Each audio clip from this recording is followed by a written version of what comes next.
अस्सलामुअलैकुम। तो आज एक नई वीडियो के साथ आज हम पढ़ने वाले हैं नॉर्मल फ्लोरा, जो कि हमारे फर्स्ट सेमेस्टर की माइक्रोबायोलॉजी की यूनिट्स है। और ये हमारी डाव की लेक्चरर यानी नियोम दाऊद की प्रिपेयर कर दी पीपीटी है।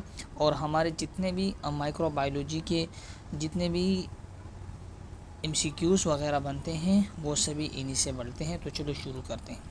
बिस्मिल्लाह। Normal flora, natural inhabitant in on human mucous membrane, tract and surface of the body. Basically सबसे पहले हमें ये पता होना चाहिए कि what is normal flora. Normal flora होती क्या है। अगर हम इसकी नॉर्मल डेफिनेशन की बात करते हैं तो हम यही कहेंगे कि normal flora is the normal colonization of bacteria which provide benefit to the body.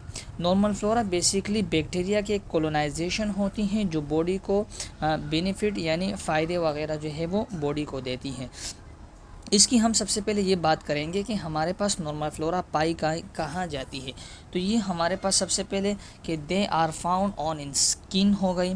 इसके अलावा oral cavity, respiratory tract, gastrointestinal tract, genitourinary tract. हमारी नॉर्मल फ्लोरा यानी हमारे जितनी भी ये हैं skin, oral cavity, respiratory tract, gastrointestinal tract, genitourinary tract, ये जितने भी हमारी बॉडी के हिस्से हैं इन्हीं में हमारे पास नॉर्मल फ्लोरा पाई जाती है। इसके अलावा जैसे कि यहाँ पर आप देख सकते हैं कि स्किन पर भी जो है वो हमारी नॉर्मल फ्लोरा पाई जाती है।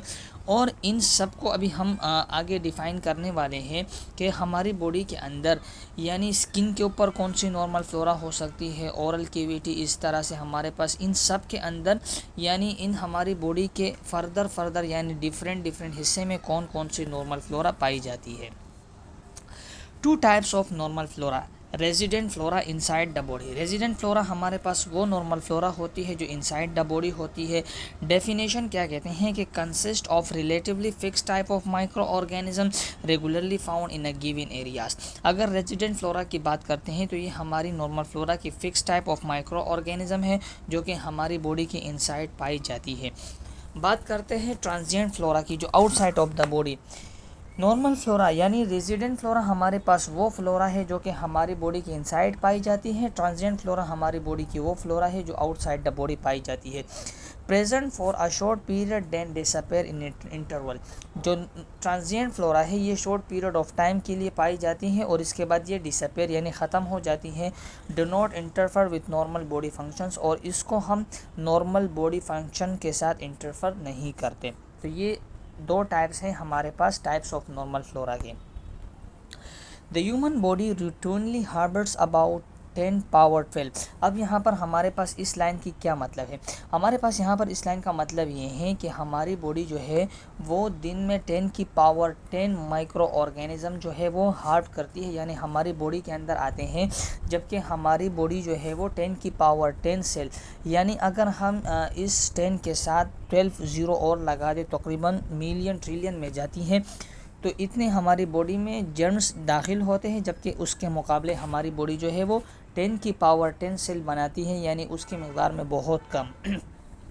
The normal flora is relatively stable and while pathogenic bacteria are delicate and less stable.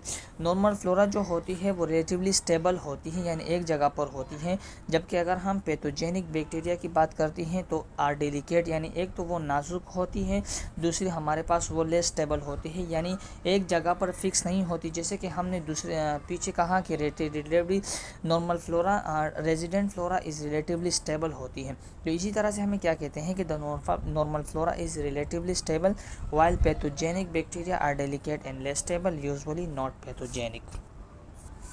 अब ये हमारे पास major normal flora of human body, जैसे कि हमने तो जब शुरू में हमने पेज ओपन की तो वहाँ पर सिर्फ हमें ये बताया जा रहा था कि स्किन में पाई जाती है रिस्पायरेटरी, गैस्ट्रोइंटेस्टाइनल ट्रैक्ट और जेनिटो यूरिनरी ट्रैक्ट। अब हमारे पास यहाँ पर ये बताए जाते हैं कि स्किन के ऊपर कौन कौन से बैक्टीरिया वगैरह मौजूद होती है। सबसे पहले हमारे पास आती हैं स्ट्रेप्टोकोक्सी, स्टेफाइलोकोक्सी, माइक्रोकोक्सी, डिप्टेरॉइड बेसिलाई, लैक्टोबैसिलस स्पीशीज़ और कैंडिडा एल्बिकेन। ये जितने भी हैं ये हमारे स्किन के नॉर्मल फ्लोरा है और ये हमें एग्ज़ाम में हमसे पूछे जाते हैं। Upper respiratory staphylococcus epidermidis, staphylococcus aureus, streptococcus mitis, lactobacillus, haemophilus influenza, bacteroides और कैंडिडा एल्बिकेन। ये जितने हैं ये हमारे पास अपर रिस्पायरेटरी ट्रैक्ट के नॉर्मल फ्लोरा है। फिर माउथ की नॉर्मल फ्लोरा की हम बात करते हैं तो माउथ की नॉर्मल फ्लोरा में सबसे पहले हमारे पास स्ट्रेप्टोकॉक्सी, नेजीरिया, बैक्टीरियोइड हो गया, लैक्टोबैसिली हो गया, हेमोफिलियस इन्फ्लुएंजा हो गई और कैंडिडा एल्बिकेन। ये हमारे पास माउथ की नॉर्मल फ्लोरा है। स्टमक की क्या कहते हैं? Lactobacillus, Streptococcus, Helicobacter pylori. ये जितने भी हैं ये हमारे पास माउथ की। अब स्मॉल इंटेस्टाइन की नॉर्मल फ्लोरा हमारे पास पेप्टो स्ट्रेप्टोकोकस हो गया, पोरपायरोमोनास हो गया और प्रोवोटिला हो गई। ये जितने भी हैं ये हमारे पास स्मॉल इंटेस्टाइन के नॉर्मल फ्लोरा है। लार्ज इंटेस्टाइन की नॉर्मल फ्लोरा, और इसके नाम भी आई थिंक मतलब बहुत मुश्किल है। तो बेफिडोबैक्टीरियम हो गया, यू बैक्टीरियम हो गया, ई कोलाई हो गया, बैक्टीरियोइड हो गया, इंटीरोकोकस हो गया और यीस्ट। ये जितने भी हैं ये हमारे पास लार्ज इंटेस्टाइन के नॉर्मल फ्लोरा है।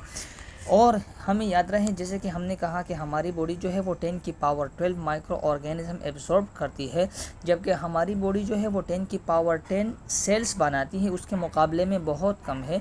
तो जब हम फीसिस या डेफिकेशन का अमल करते हैं तो हमारी जो डेफिकेशन यानी स्टूल में हमारे पास 10 की पावर 11 जो बैक्टीरिया होती है पर ग्राम फीसिस यानी एक्सक्रीट आउट होती है हमारी बॉडी से। अब हमारे पास आती हैं यूरोजेनिटल ट्रैक्ट। अब ये जितने भी हैं ये हमारे पास यूरोजेनिटल ट्रैक्ट हम उसको कहते हैं यानी हमारे पाखाने वाले हिस्से को हम यूरोजेनिटल यानी यूरिन वाला सिस्टम या जो है वो स्टूल और इसके अलावा यूरिन का जो हमारा हिस्सा है उसको हम यूरोजेनिटल ट्रैक्ट कहते हैं।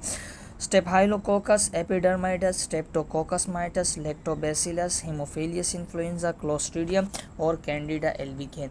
ये सारे नाम जो है वो हमारे पास एक ही है, लेकिन इसमें जो है वो कुछ नाम जैसे कि लार्ज यूरोजेनिटल ट्रैक्ट में हमारे पास क्लोस्ट्रीडियम हो गया, इस तरह से हमारे पास जो है वो अपर रिस्पायरेटरी ट्रैक्ट में हमारे पास हेमोफिलियस इन्फ्लुएंजा हो गई। इसके अलावा हमारे पास जो स्मॉल इंटेस्टाइन है इसके अंदर आई थिंक हेलिकोबैक्टर पाइलोरी। इस तरह से जो है वो कुछ चेंजेस एक दो की जो है वो नॉर्मल फ्लोरा की चेंजेस हो जाती हैं, बाकी जितने भी नाम है वो हमारे पास सेम होते हैं। Physiological functions of normal flora.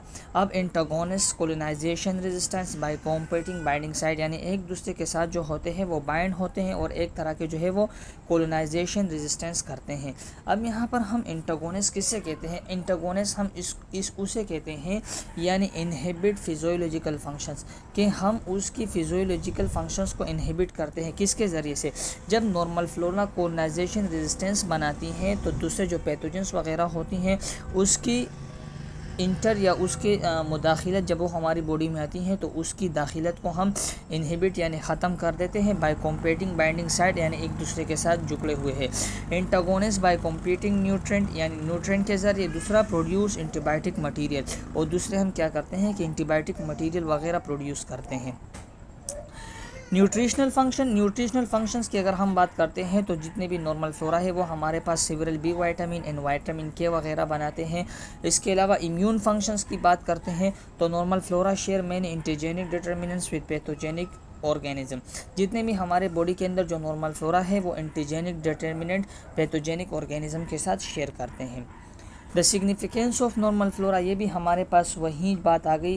Physiological functions of normal flora, ये सिर्फ इसकी नाम तब्दील कर दी है कि constituent a protective host defence mechanism, colonisation resistance, antagonist, वही पुरानी बात जो है वो हमारे पास यहीं दोहराई जा रही है।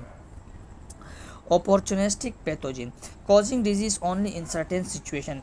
बस हम समटाइम हम ये कहते हैं कि नॉर्मल फ्लोरा जो है वो हमें नॉर्मल फ्लोरा भी इन्फेक्शन कोज कर सकता है, तो वो उसकी जो है वो कुछ इस तरीके से हो जाती हैं, उसके ऊपर जो है वो ख़राबियाँ या उसकी कुछ खामियाँ ऐसी हो जाती हैं कि हमें जो है वो नॉर्मल फ्लोरा इन्फेक्शन कोस करना स्टार्ट कर देता है।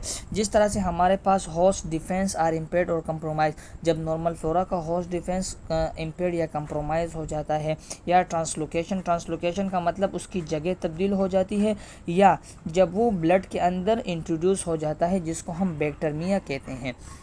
Flora disequilibrium, the use of antibiotic disturb the balance of the microbial community. जब हम ज़्यादा एंटीबायोटिक्स के यूज़ करते हैं तो हमारी बॉडी के अंदर जो माइक्रोबियल कम्युनिटी होती है वो हमारे से क्या हो जाती है, डिस्टर्ब हो जाती है, जिसकी वजह से क्या हो जाता है, क्लोस्ट्रीडियम डिफिसाइल, जो कि हमारे पास एक बीमारी है, a several fatal gastrointestinal tract infection.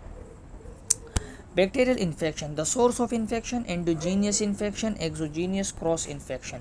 Exogenous infection from a source outside the body. Exogenous यानी एक्सो का मतलब हमारे पास बाहर की तरफ, तो हम ये कहते हैं कि from a source outside the body, यानी हमारी बॉडी के आउटसाइड वो इन्फेक्शन जो कि हमारी बॉडी को बाहर इन्वायरमेंट वगैरह से जो है वो कॉज होती है, उसको हम एक्सोजीनियस इन्फेक्शन कहते हैं from a source outside the body. अब ये इन्फेक्शन हमें किन से होता है, पेशेंट से हो सकता है, जिसमें हमारे पास पर्सन से यानी पेशेंट और कैरियर हो सकता है, एनिमल से और इन्वायरमेंट से हो सकती है।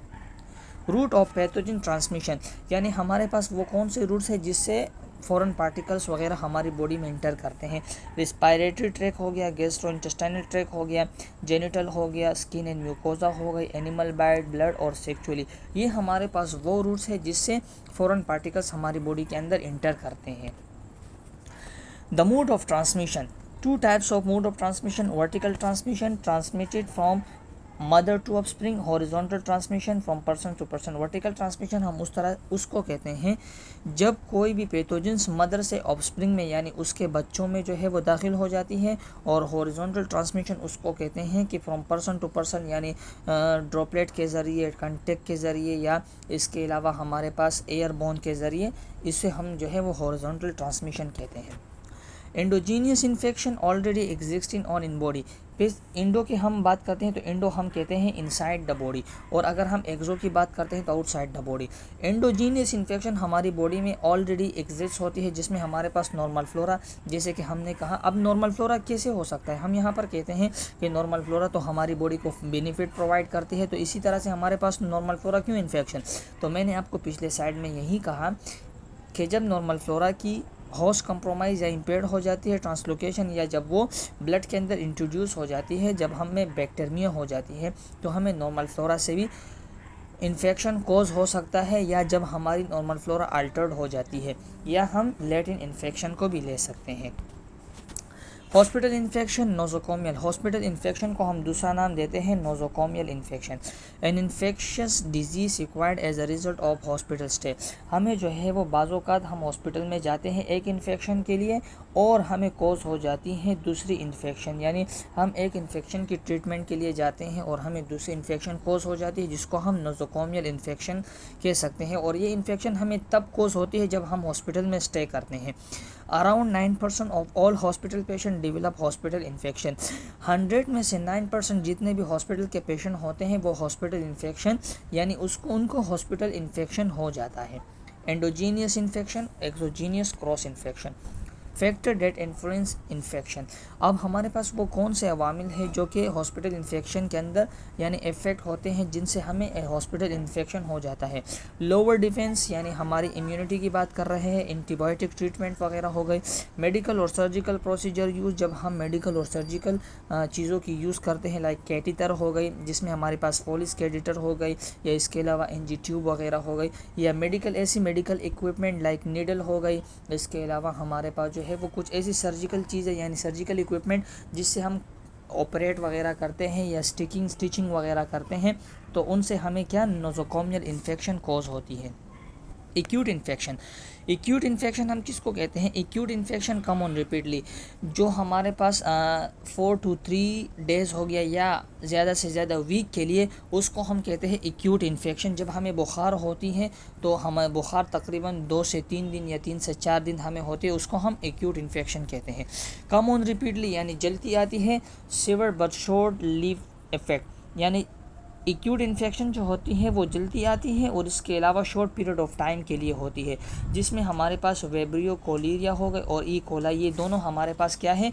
कोलीरिया डायरिया। ये हमारे पास कोलीरिया है और इसके अलावा ई कोलाई जो है वो हमारे डायरिया का जो है वो कॉजिंग एजेंट है।